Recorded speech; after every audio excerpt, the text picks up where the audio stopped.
Welcome to Hack Your Happiness. We were crazy nervous. It was so insane. I probably never felt as nervous. The night before, let's say the big exam, or the big pitch, or the big something that you just can't sleep, you lay in bed and you close your eyes and you're like, in 24 hours, when I'm in this bed again, it'll be done. Are you a teen or adult looking for more happiness in every day and ways to connect with people in your life? You've come to the right place. Hack Your Happiness is a podcast designed to bring you the behind the scenes of what brings iconic individuals happiness, plus their life hacks. I'm Mercedes. And I'm Anastasia. And we're the two teens behind Small Bits of Happiness. We're interviewing Olympic athletes, entrepreneurs, celebrities, and more. Throughout all of our episodes, you'll find great conversations, hacks that you can take away and try in your life, inspiration, as well as unique and surprising insights.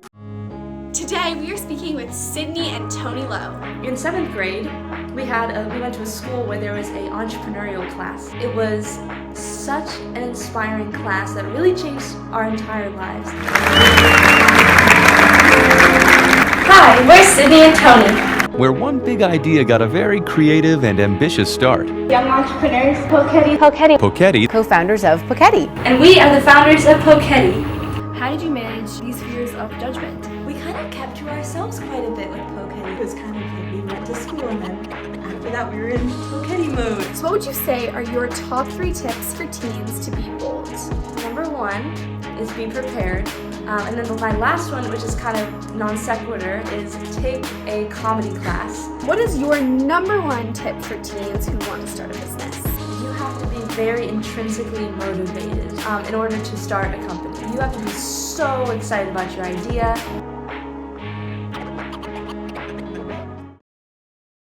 Welcome to Hack Your Happiness. Welcome, Sydney and Toni. Thank you so much. Yeah, thanks for having us. Thank you. We're so excited to have you both with us. We're so inspired by your story as young entrepreneurs and sister entrepreneurs. So take us back to the beginning of your journey. How did you find your initial interest in business? Yes, so we both grew up in Palo Alto, California, which is kind of the heart of the Silicon Valley where a lot of startups have come from. So we've been surrounded by that energy almost our whole lives. And so in 7th grade, we went to a school where there was an entrepreneurial class called the Girls Middle School in Palo Alto. And it was such an inspiring class that really changed our entire lives. So I was in the class, I was in 7th grade, and thinking, what product do we want to sell in this entrepreneurial class? And it has to be handmade, and so we decided, I'm very obsessed with stuffed animals, and even at 25 years old, I'm still obsessed. And so I wanted to make something stuffed animal related, but wanted it to not just be a toy, but also have a function. So we created what we called Pocket Pals, which are pillows with a pocket on the back to store your phone, to store your retainer case, your glasses, whatever is close by that maybe you lose often. If our episodes help you hack your happiness and find a small bit of happiness in every day, be sure to share this episode with a teen in your life or anyone in your life who could use a small bit of happiness, as well as shop our happiness wellness products to bring a small bit of happiness to your home, linked in the description. And they sold out at every sale, and we were very shocked. We thought, okay, maybe we're onto something here. And so, and I love the class so much, and really through the class found out that I love design. I love designing the animals, I love designing the posters at the booth, and I also learned that I love pitching and I love talking to other people about business and about new ideas. So to combine both of those, that's kind of the trajectory that my career has gone in so far. But at the time, we were so excited, and our parents are both designers, they're design consultants, so they've never really made a company themselves.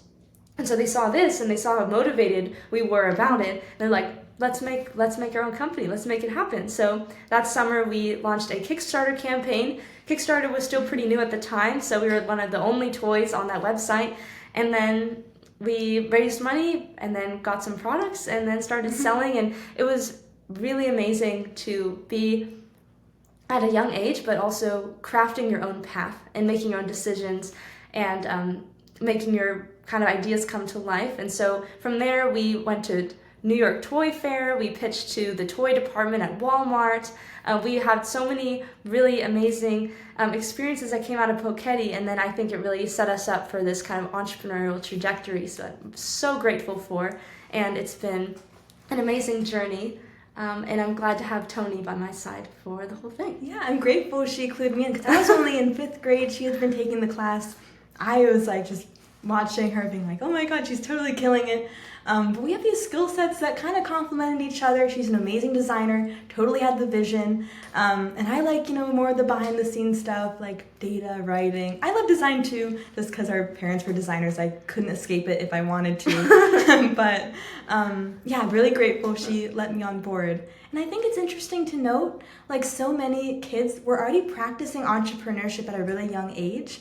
We were playing like pretend store in our living room. We're already kind of, working in finance in a way. And then, we'll like edit little videos on iMovie for fun. And like, that's marketing. So it was really cool to put it all to use.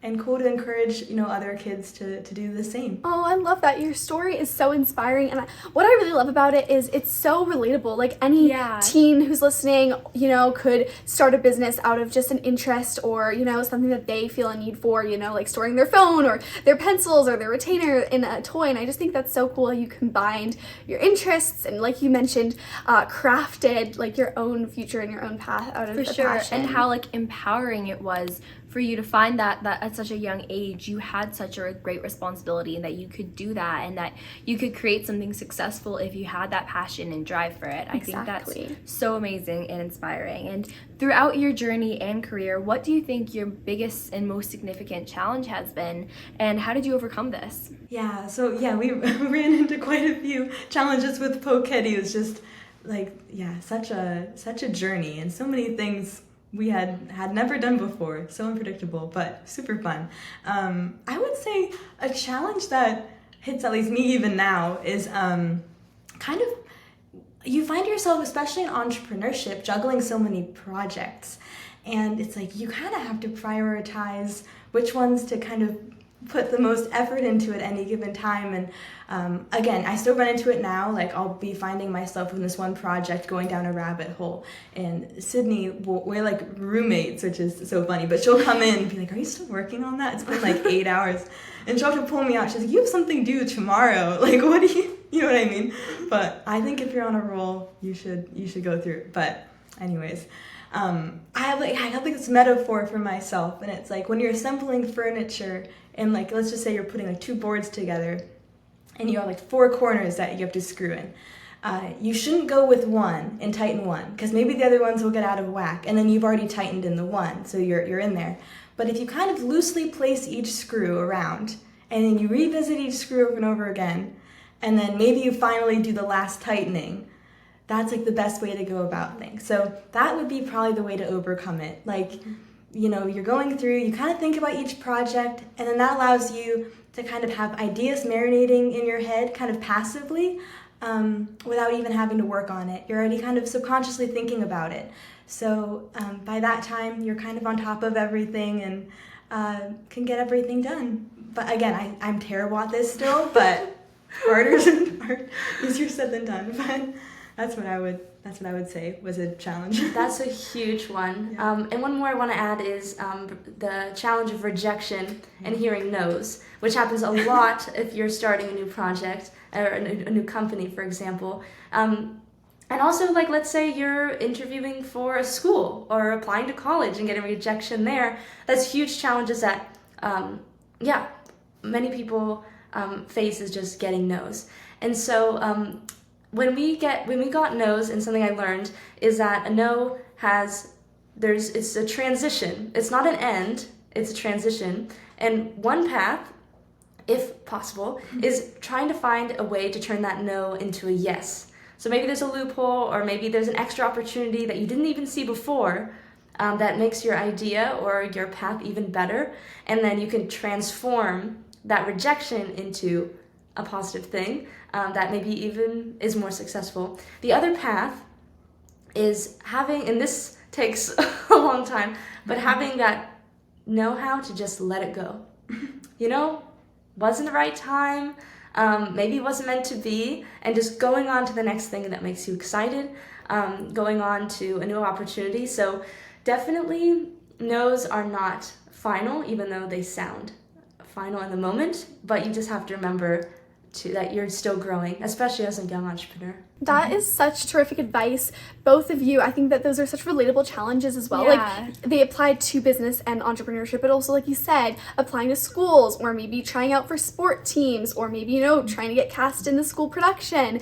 There's all types of different experiences that I think everyone goes through, including teens, and, you know, just realizing that rejection is not a final destination. I love that so much. Like, it's just an in-between kind of phase, and you will overcome that. And as well as, like, balancing your life and kind of thinking about where the next deadline is, rather than always being overwhelmed by like several projects. Exactly. But I think also like noticing that, like, you know, when something's due, you should probably focus more on that. But, you know, if you have multiple things going on and nothing's like pressing, it's important to make sure that you're attending to all of them. Like you said, like fastening. I love that metaphor. I think that's so amazing. It's a good one. You can't put all your eggs into one basket, because then afterwards your other bolts may not work as well, or maybe it just doesn't work out, and it's just better to make sure that you're working with all of it so that in the end it all fits together perfectly. Exactly. Balancing zooming out and seeing the bigger picture, and then looking into little details. I feel like, you know, whether it's a no, it's like, what's the bigger picture here? Or you're working on a tight deadline where, you know, so it definitely, totally agree with you guys. Yeah, the challenges actually tie together in a fun way. Yes. Oh, I love that. And as two sisters who work together, I think a lot of people, you know, we have siblings, and sometimes we might get into little arguments, or, you know, kind of pick at each other, and that's normal. But do you ever find yourselves in arguments? And what would you say is your top tip to other siblings out there to get along with each other, whether it's, you know, building a business together or just day-to-day life? I would say that if you are working with your sibling very closely on a kind of work-related project, you have to shift your mindset a little. And so you're in sibling mode, but then also you have to go into work bestie mode, colleague mode. And so you have, you just kind of have to make that transition in your mind, and then things go a little smoother. You know, like, how would you work with a new business partner that you're not related to? Just bring that to what your siblings do, which is sometimes impossible, but it's something to try to keep in mind. Yeah, no, it's really, I think the more comfortable you are with someone, the harder it is to work with them, you know, and like, for better or for worse, we're best friends. We always have been. We don't really have too many other friends because we've always had each other, you know what I mean? So, which has been great, of course, but also, like, yeah, we've definitely, you know, there are conflicts that come up, of course, and I think the best thing to do in that scenario is, like, if you don't see a conversation going in a productive way, the most productive thing to do is kind of maybe, like, take a step back, like, leave for a second, you know, get into colleague mode, and kind of assess, like, are we running into a conflict of creative differences now, or is it just like a glitch in the team dynamic, you know, and really understanding the other person's point of view, and then, you know, reconvening and solving the problem. But it's funny though. We always joke that we've developed Poketti together, all this stuff, and we still came out as roommates, so it must have been a good sign. I love that about your relationship, how you are so close, and like roommates now, and how you know, manage to like kind of balance different aspects of your life, like whether that is like, I know something Anastasia and I love to do is, obviously we work together, is like you work together and then you also do something like, you know, watch a movie together or bake together, and it's like work mode versus personal or regular life mode, and it kind of gives a better balance to that. No, for sure. And like maintaining that balance, because it's hard if you're only ever seeing each other in work mode, because it can feel like you almost don't have that like personal sibling relationship, but then also making sure that you're doing stuff together, but at the same time that not you're doing too much stuff together, that you're not working enough on the project that you're on. And I think that even if you don't have like an external project with siblings in your life, like just spending time doing things that you know you'll enjoy, like maybe that is like baking cookies together, or maybe that is, you know, playing tennis together, like whatever it is that you know you'll enjoy with them, intentionally making time for that I think is important in building a good bond. For sure. And many teens and tweens worry about the opinions of other people, especially on unique aspects of our lives. Did you ever worry about what peers might think of Poketti? And if so, how did you manage to, you know, these fears of judgment? No, yeah, it's definitely like a very unique thing to pursue. It's funny, I don't know, we're both semi soft-spoken, me more so than Sydney, but we kind of kept to ourselves quite a bit with Poketti, I would say.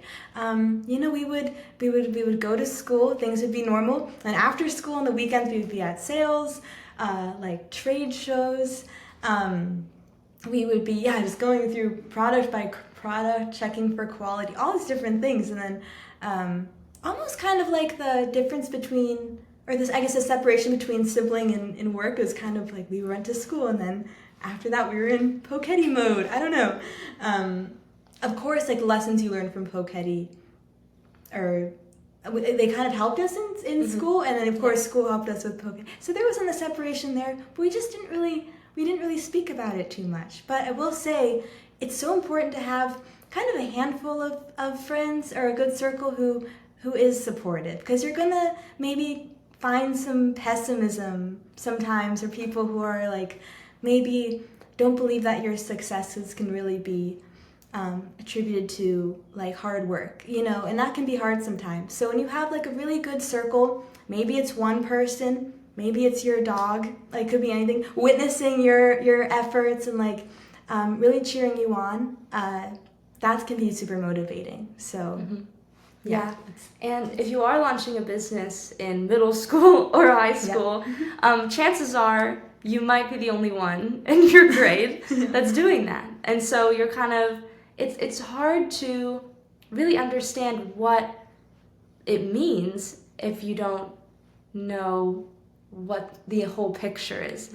Like, oh, you're flying to Arkansas to pitch to Walmart. Like, I didn't mention that at all at school. Like, it's just outlandish. So there's just, I don't know, there's some things. I mean, we're both kind of like private, kind of just, you know, self-internalizing people, and then so that's kind of how we approach it. However, on the flip side, in college, I joined so many clubs. I also launched a lot of clubs, and that was highly collaborative, totally talking about what I was working on with a ton of people, bringing them on board, hearing their ideas, collaborating. And so that was a totally different experience of work, and that was extremely rewarding. So any next business that, you know, we launch, I think should be collaborative. It really, it just really is amazing how you can bring ideas to life in a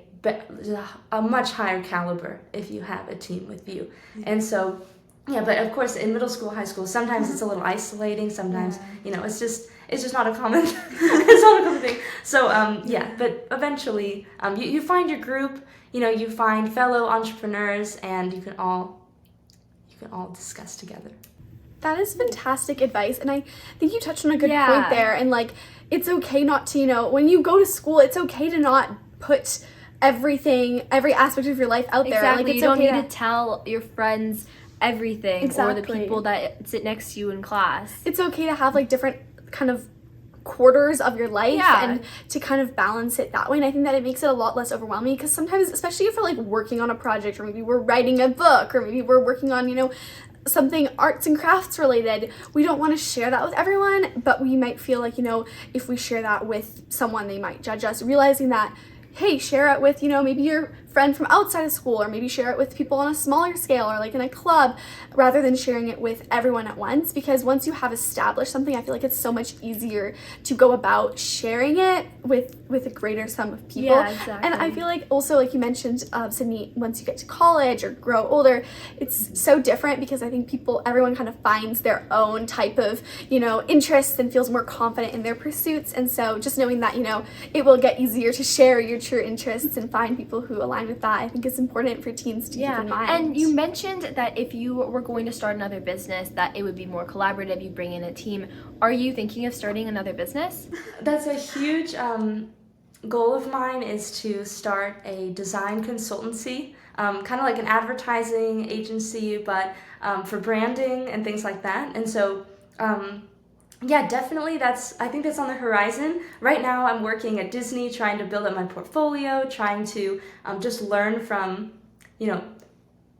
people that I really look up to and that are experts in the field, and just soak everything up like a sponge, and then someday just create a horrible analogy, but like create my own thing. And yeah, so that's kind of the goal for me. But Toni is in music, and that is a whole different world of entrepreneurship, honestly. No, it's crazy. Yeah, you kind of have to market yourself as like a business. Like your music is your product. It's such an interesting thing. But I think yeah, even though I'm not doing anything like entrepreneurial in the traditional sense.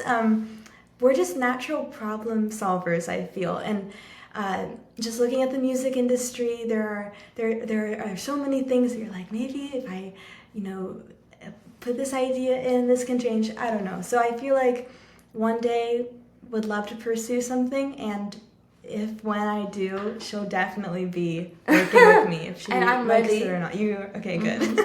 Yeah, so I hope so. Round 2 is coming soon. Oh, that's so exciting. And I think it's so cool how, even though you're doing music and graphic design and slightly different from Poketti, how, those lessons of problem solving and collaboration have really helped you. And just showing that just because you pursue something in teenagehood doesn't mean you have to stick with that until, for the end of all time. Like, you can switch things up and pivot and go back and go forth. And I think that's such a cool part of your story. And so to succeed in business, whether it's graphic design or toys or music, it's important to be bold, whether that is, pitching to retailers or working at shows, and take risks and ask other people for help. But being bold also applies to other elements of our life, including making friendships, maybe getting the course or the class that we want, and beyond. So what would you say are your top 3 tips for teens to be bold? Number 1 is be prepared, because that is, if you have, let's say you're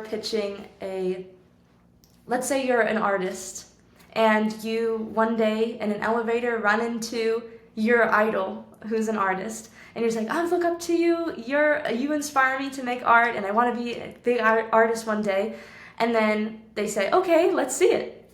And then you don't have any artwork on a website or on your social media, or just, in your back pocket in any way, shape, or form, then it's harder to jump and be bold and approach that person if you're not ready.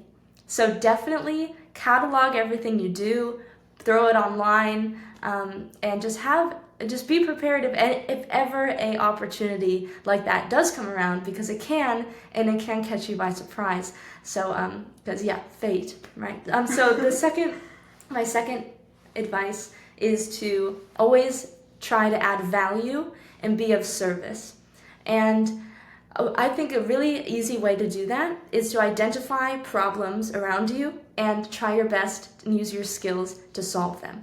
And that way you can be bold and share your voice and share your ideas. And you're not just doing it in a selfish way, just, to just have your voice out there, and but you're doing it in a way that helps others, and it also it adds value to wherever you are. So identifying problems and coming up with solutions and sharing those is a great way of being bold and having other people really appreciate you and want you around.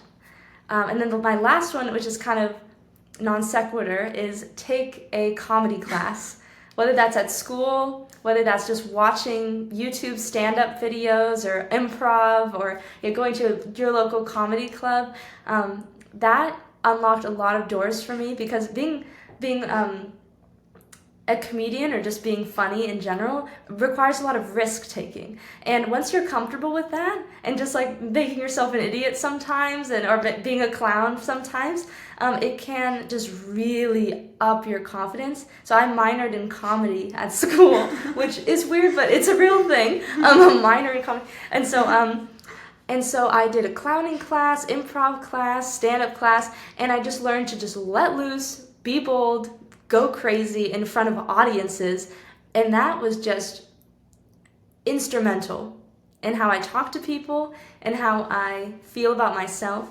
And so when you're not being funny, you could still be bold because you have been bold and funny before. So those are my 3 things. Yeah, I guess I had 3. My first one would be to exercise empathy. So if you're like gonna ask someone, whatever, to be their friend, or like for, if you're asking like a teacher, like I want to be in your class, anything, you kind of, I guess, put yourself in their shoes and think, if someone like me were approaching, them, your guess, you're in their shoes, so like yourself, you would think, how would I feel? How would I feel? Like, would I be totally open to giving them help? Would I be so happy they approached me because, I was secretly hoping I would make a friend too, chances are, you're going to be totally happy to help and totally be very happy that they walked up to you. Because I think oftentimes our often like kind of anxious or negative internal monologue kind of clouds the reality that like people are really nice, and they want to help you. So I think just remember that and kind of think people want to help for sure. The second would be, I guess, compare like long-term rewards with your short-term discomfort, because sometimes like the best, most life-changing experience you can have comes just from like a really awkward moment where you have to ask someone like a favor, and just think about how much that it would matter to you, like whatever the ask is, and just think, after this one, it's going to take 1 second, I'm going to do it, it's going to feel just uncomfortable, but it'll be well worth it for sure. And if that's not enough, just pretend like you're asking for a friend, I don't know why we're wired this way, but for some reason it's so much easier to advocate for like your friend than it is to advocate for yourself. Like if I had to ask like something on behalf of Sydney, like a favor, I'd be like, oh my God, absolutely. Like, sure. Even for a stranger, so easy to ask. But when it comes to yourself, it's like, oh no, I can't do it. But just pretend that you're asking for your best friend. And the third would be just look at the situation from like the rear view mirror. Just pretend this 20 years in the future, how you feel about this whole interaction and or what you get from it, because we have all these sleepless nights about like, oh my God, I said that super embarrassing thing back in first grade, oh my gosh. But like, have you ever had a sleepless night about like something your classmate said that was super embarrassing for them? Not really, you know what I mean? So we're also worried about ourselves and like what we're saying, but in the future, nobody's gonna care as much as you do. But or I don't know, I think this is funny, but yeah, like Sydney was saying, take a comedy class, totally great. Just compare yourself to like the craziest version of yourself. Often I think we compare ourselves to the baseline out of fear of being like not like normal, whatever that means, or anything. But if you think, what's the craziest thing I can do right now? And then it's like, I'm sure that what you're actually going to do is nowhere close to that. You're going to be fine. Those are such good tips. Those are amazing. They're all so, like, I love all of them. Wow. And we're definitely going to be taking some of those into account. And I especially love what you said about, like, pretending to ask for a friend, because I think it's true. Like, if our friend wants help, we're like, oh, of course we'll help you, or of course we'll come with you to ask the teacher, or of course we'll help you, prepare for a job interview or whatever it may be. But when it comes to ourselves, I'm not sure why it is, but sometimes it can be much more challenging. And so I love that. And I love the idea of just letting loose and like kind of almost like that practice of comedy, like you said, Sydney, is just like so important.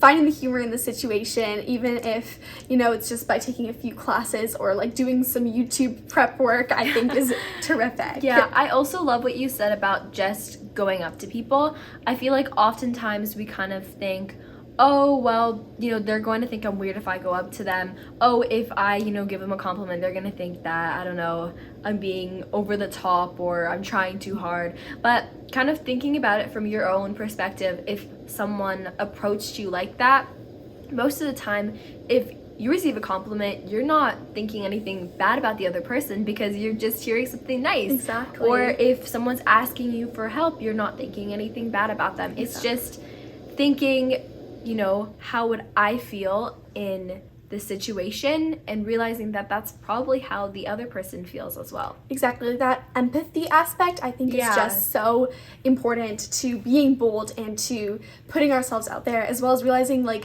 what happens, like what's the worst thing and the best thing that will happen is something I love to practice is like if I go out of my way and if I ask for help or I apply for this or I, you know, launch this project, or maybe that for you might mean, you know, try out for that sports team, like what's the best thing that can happen versus the worst thing. The worst thing will be like you will never get that opportunity again. Like it's kind of going to be like that type of regret feeling. Meanwhile, the best thing that can happen is, you know, you make a best friend, or maybe you find your passion, or you get the opportunity down the road to go to your dream school because of different projects you've done along the way. And so I think that like there's just so much more good that can come from being bold and putting yourself out there, and that's important to keep in mind. Yeah, to take a little bit of a turn in the conversation, I know we were just talking about boldness, but you know, technology and everything has advanced so much since you even started Poketti. So do you think that our modern age of technology and inclusivity helped you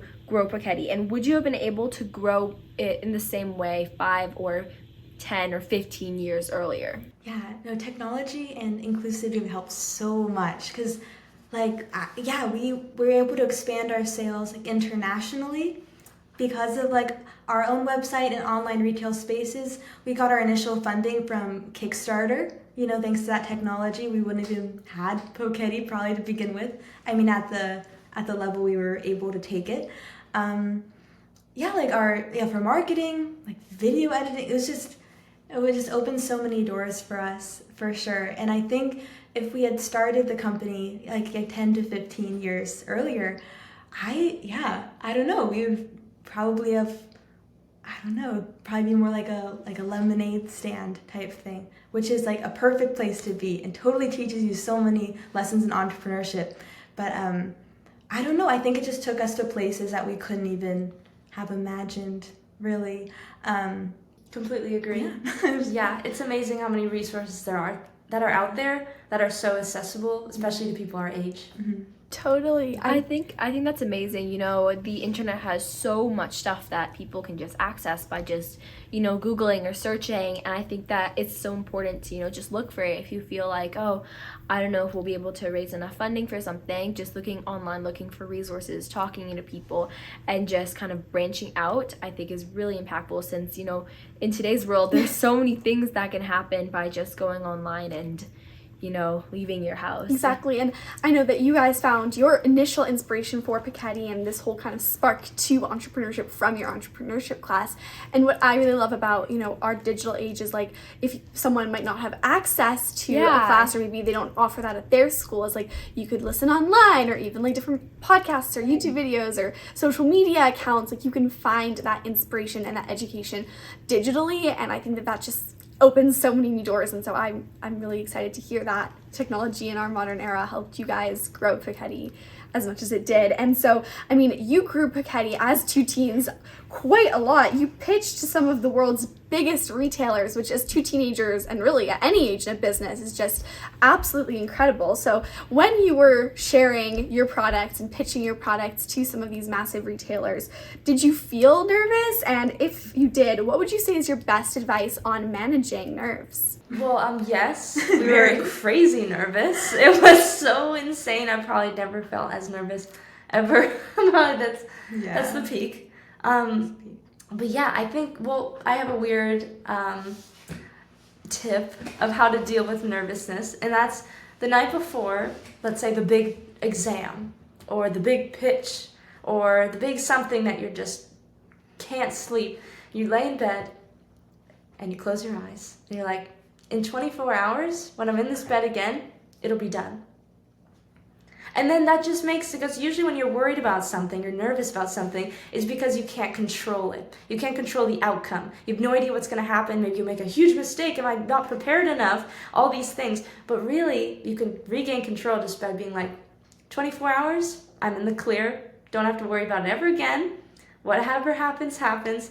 And then you just take it as a step in your journey instead of taking all your energy and focus and stress. So thinking of it as a stepping stone and as just 24 hours, you're all good. Yeah. Hopefully. Yeah. No, Sydney said that to me, like, in real time. I'll be stressing out. She's like, back here, you'll be done.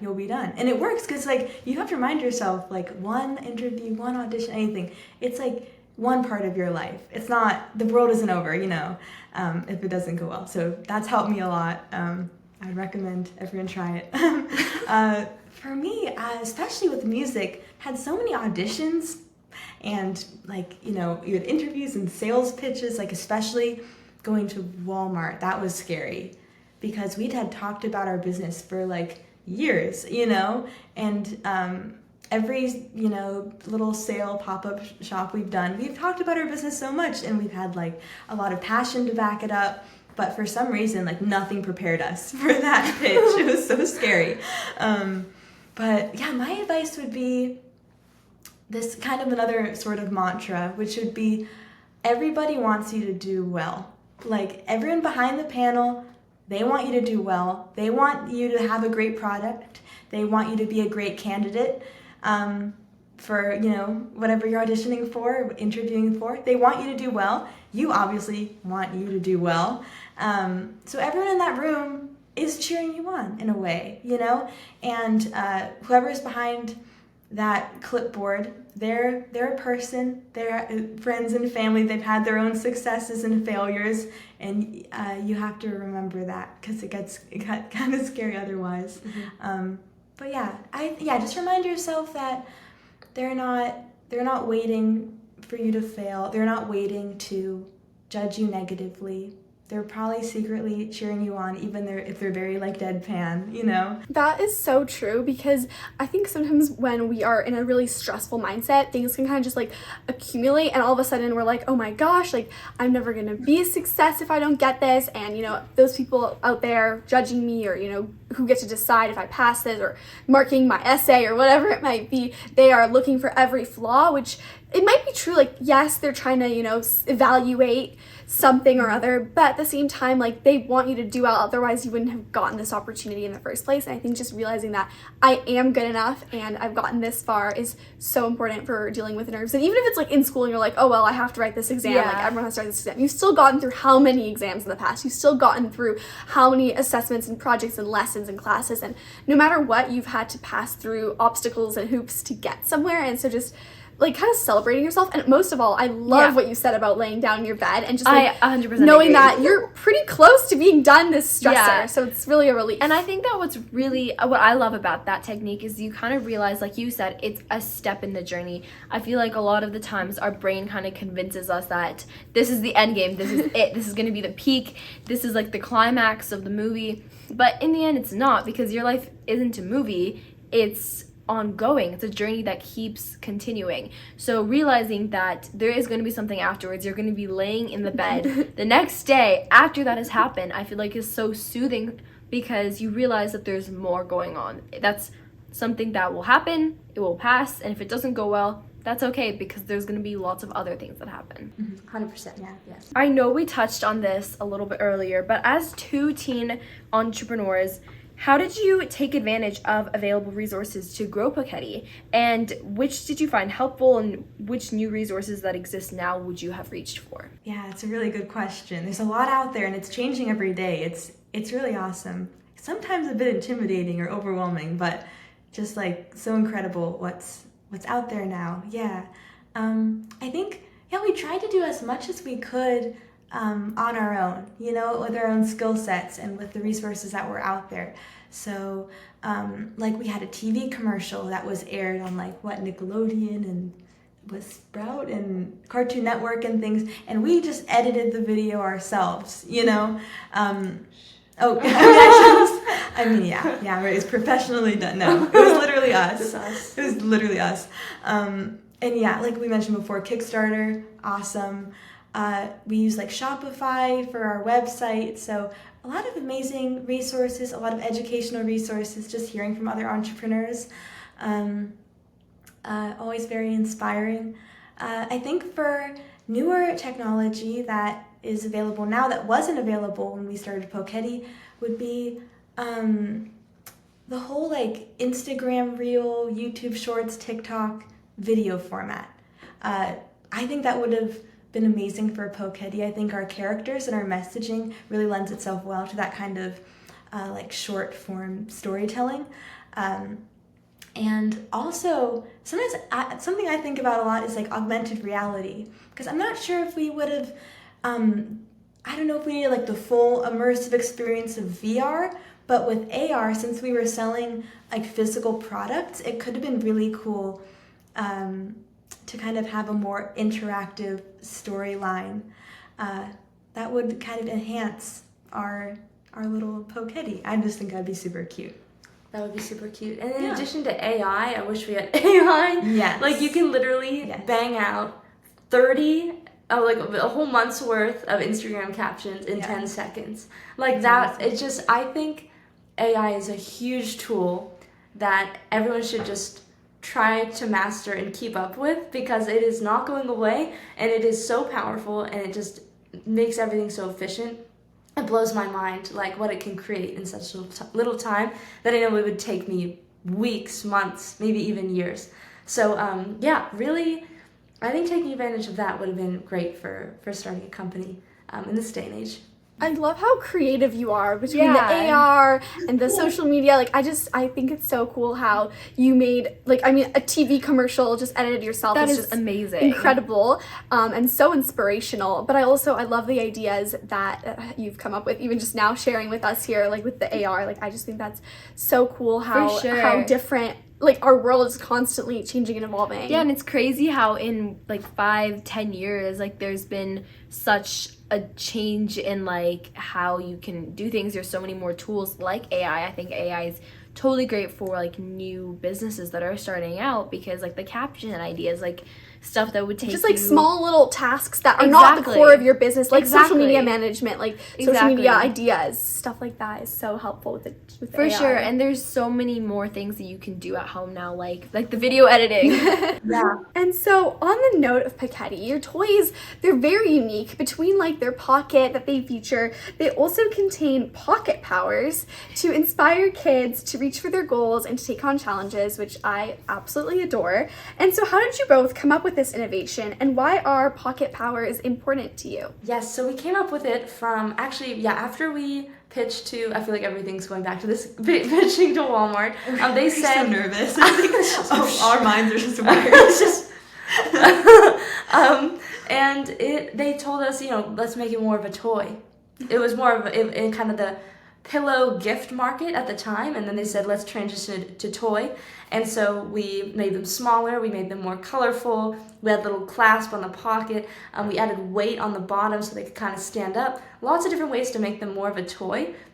The pocket powers came in because we wanted to also differentiate them from other toys. For example, you have to think about the parent that's in the toy store. Do I get this really cute little animal and that's it? Or do I get this Poketti that has a pocket power that can potentially inspire my child, something that, can kind of level up that toy experience and mean something a little deeper.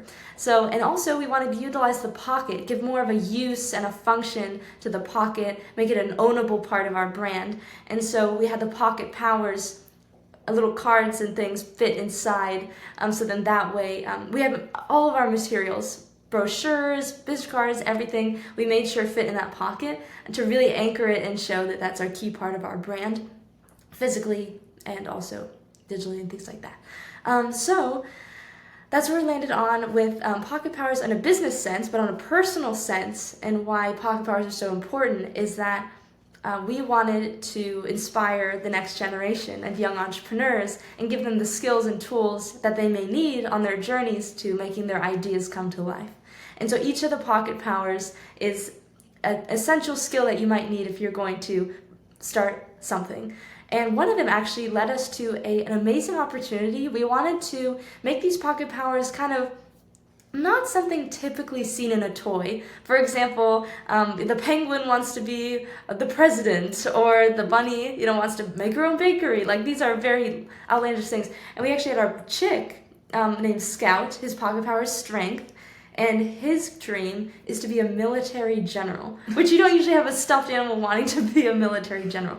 But this actually led us to a partnership with the USO, the United Service Organization, and they bought hundreds of Poketti, and they deployed them to all of all the soldiers and their families around the world that are currently serving in the U.S. military. So that was just one of the most rewarding things that ever happened to us, was being able to support our country with these little animals that we just came up with. So that definitely, the Pocket Powers, they started small, but they really grew to be an important part of our brand.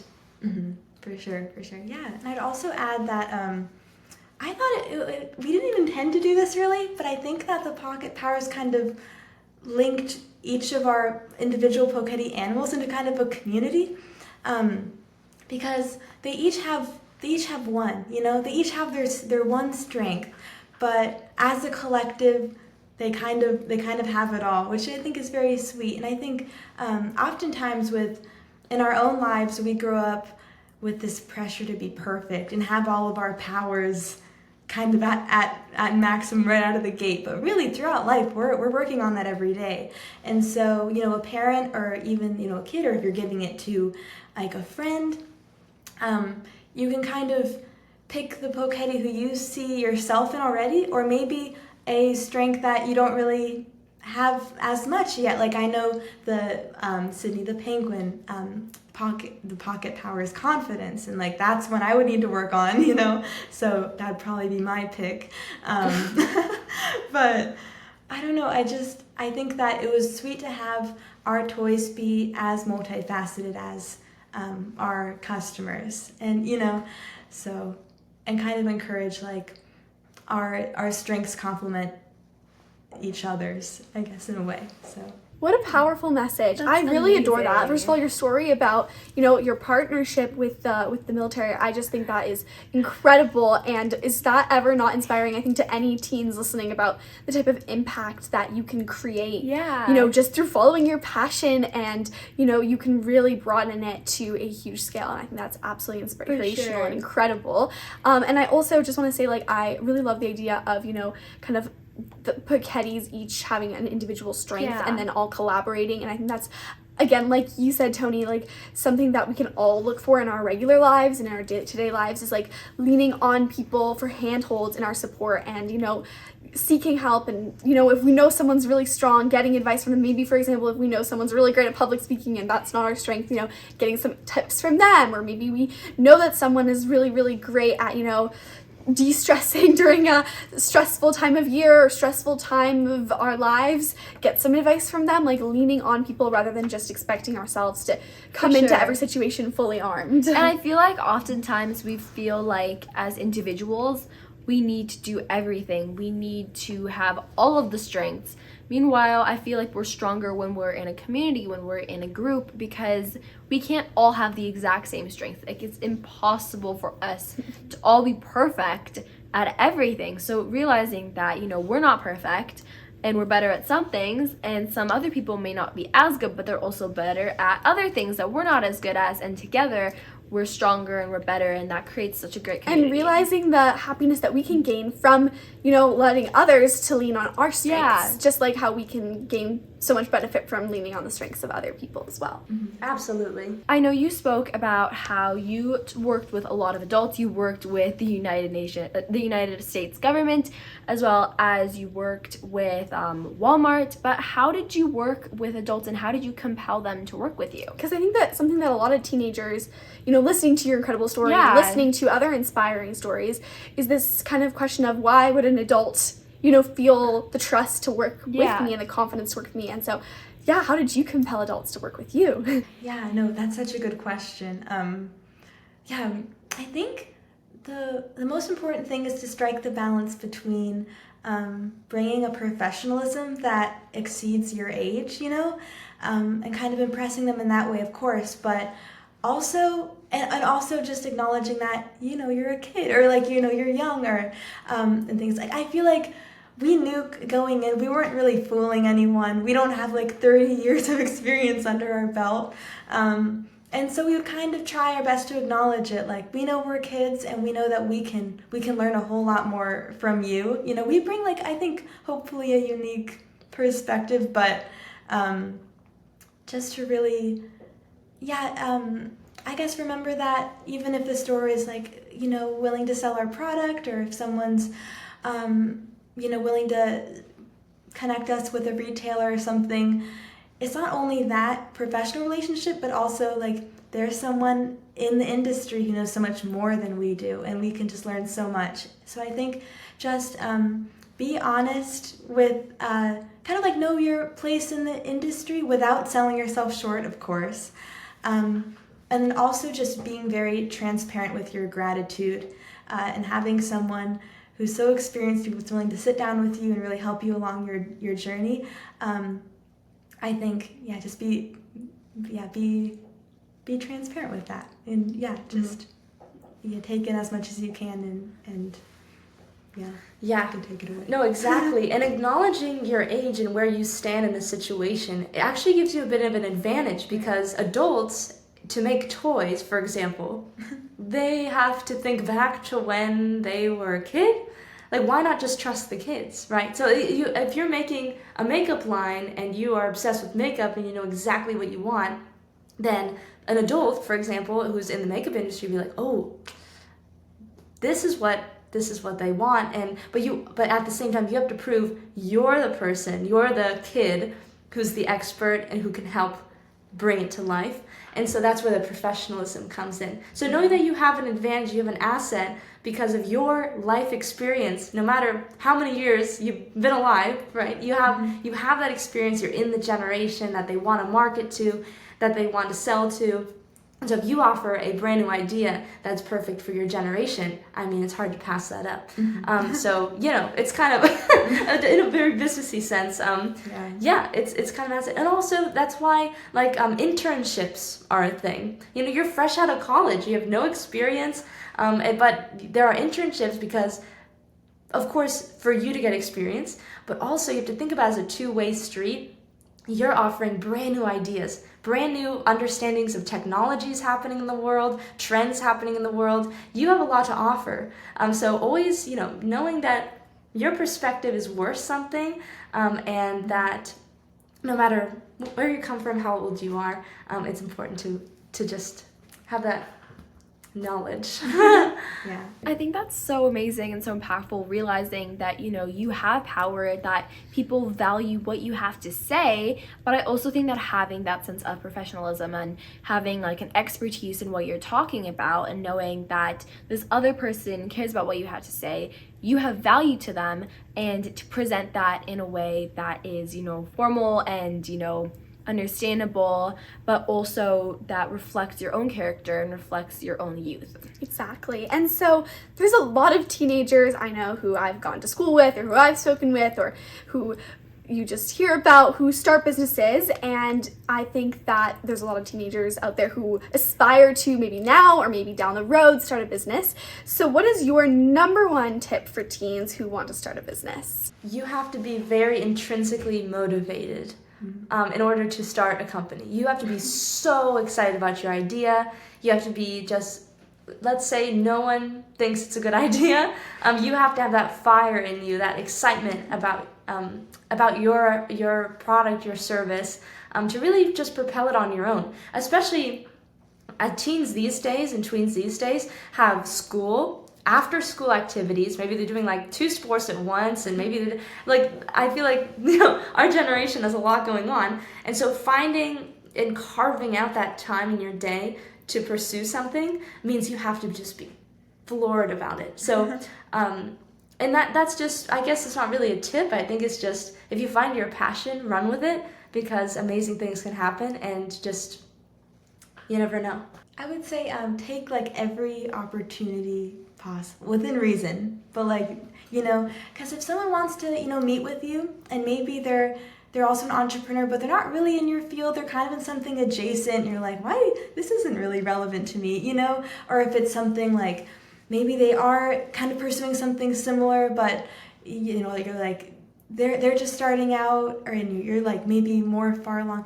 I would say meet with them anyway. Like, meet with anyone you can. Never pass up an opportunity, because you never know. And you can learn so much from them. So just, sit down with them, understand what they're doing, collaborate with people as much as you can, because I think that the my most favorite collaborations have come from opportunities that I almost said no to, and I didn't, and I'm so glad that I said yes, because they just led to the coolest things. So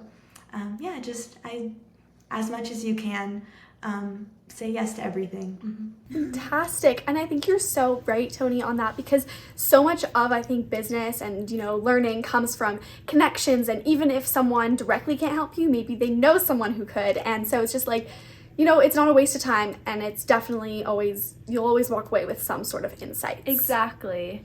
So what is one piece of advice that you wish you could give to your teenage selves? Water a garden that will grow. You only have so much water in your watering can, and you want to really invest your time and effort into something that will kind of show up for you in the same way. I think I spent a lot of time kind of putting time into like pursuits that or even like people or whatever,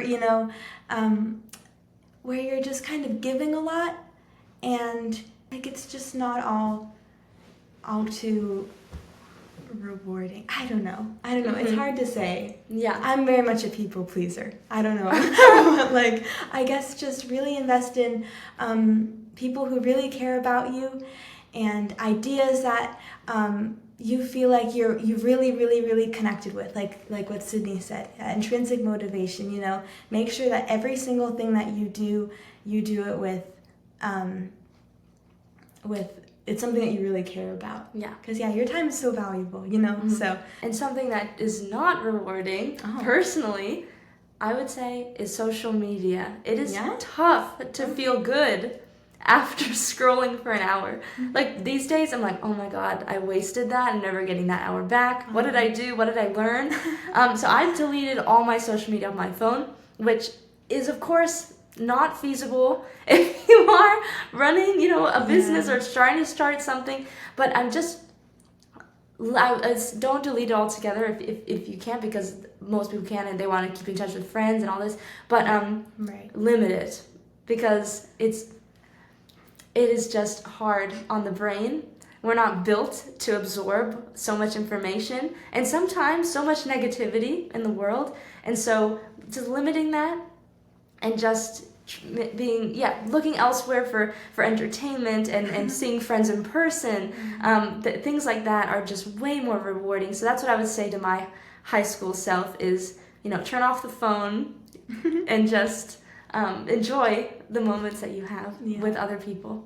Since she deleted Instagram, I have to show her like pictures of baby animals that she misses. I know, but otherwise she's that's the main thing I'm missing. That's the main thing she misses. No. That's so funny. I know exactly what you mean, and I love how sure. both of your advices are on the subject of just do what's best for you, and sometimes maybe that means you're gonna miss out on the latest TikTok trend, or maybe you aren't going to spend time with the most popular group of people because they're just not fulfilling you and, you know, fueling you and your interests, and that's okay. And I think that's important for all of us to keep in mind. For sure. And I think that realizing that, you know, we only have so much energy, we only have so much water, and that we need to pick the flowers that we know are going to give us energy back, that are going to, you know, make us happy, that are going to bloom, and that, you know, we're going to realize, you know, this is worth it. But I think that definitely scrolling on social media can be really draining. Then it can create comparisons, and then you realize, you know, oh, you know, my life isn't everything it could be, and then you start to compare, and then it takes away your energy. And even like if you're not gonna delete it altogether, just like setting time limits or unfollowing specific accounts,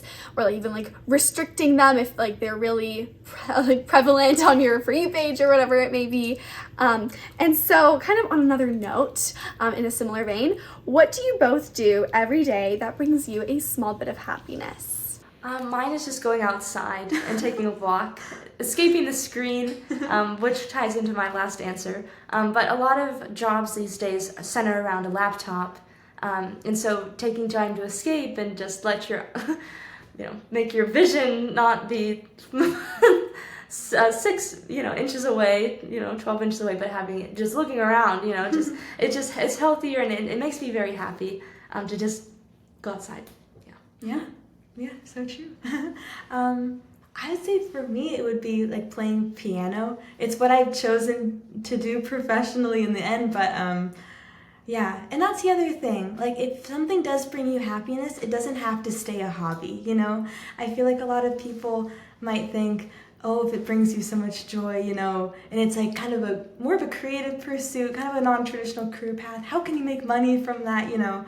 That's one thing. But just, yeah, I would say just I'm like giving unsolicited advice, but you know, have faith that it will work. Do what you love. But I'm lucky that piano is both for me. And I feel like it's so fulfilling to spend time practicing what you love and doing what you love and seeing it grow and evolve with you as a person. I think that is so fortunate when we get to pursue what we love, and it's just so exciting every day. And also, you know, getting outdoors is a great way to kind of unwind and take a break. And I mean, there's so much science that Anastasia and I have both found to bringing happiness when we go outdoors and disconnecting, and maybe, you know, me and Anastasia love to like go on a bike ride together and connect through that, because, you know, connecting with a sibling is always a good way to also boost your happiness. For sure. And I know that you gave us lots of absolutely amazing metaphors, Toni, but do you have a motivational quote that you love and remember? And if so, why? I'm so sorry for all the metaphor queen over I don't know why. Okay, this one's not really like motivational in the like traditional sense, but I would say it's you'll never regret being kind. I feel like that always sticks with me. And of course it's like it's very obviously applied in your, you know, personal life, in your everyday interactions. Like always be kind, but also in your professional life. I think it's so important just to treat everyone with kindness and respect, of course, because I feel like so many of our pursuits professionally have stemmed from just being nice and just genuinely caring about what someone's working on, or anything. And like, yeah, of course you need the talent and the merit to back it up and everything, but I think if you're a kind person, that goes such a long way. And to bring that optimism to any team you're working in, it's unparalleled for sure. So Yeah. And my quote is, pessimists see the difficulty in every opportunity, but optimists see the opportunity in every difficulty. So just changing your perspective, changing the rearrangement of the sentence, it could just open your mind. And Churchill said that. And yeah, I love a lot of his quotes, but that's my favorite. I love that. Those are so both much. great, and I love all your metaphors. I'm the same way. I love a good metaphor. For sure. So those are really exciting. Metaphors and thank are you. But those are also great quotes. And I love the mindset shift. I love the kindness. Those are all such important things. And For they're sure. so simple to do and overlooked, I feel sometimes. So thank you both for those. If our audience wants to keep up and learn more, where would it be the best place for them to find you guys? I mean, yeah, definitely check website's out amazing. Poketti. Check out her website. Poketti.com. And if you want to go see us a few years younger, watch our YouTube videos. We had way too much time, way too many fun ideas that we put together there. And then, SydneyLoew.com, and Toni's on Instagram, and she's playing all over Los Angeles. Her piano with like so many bands, so many shows.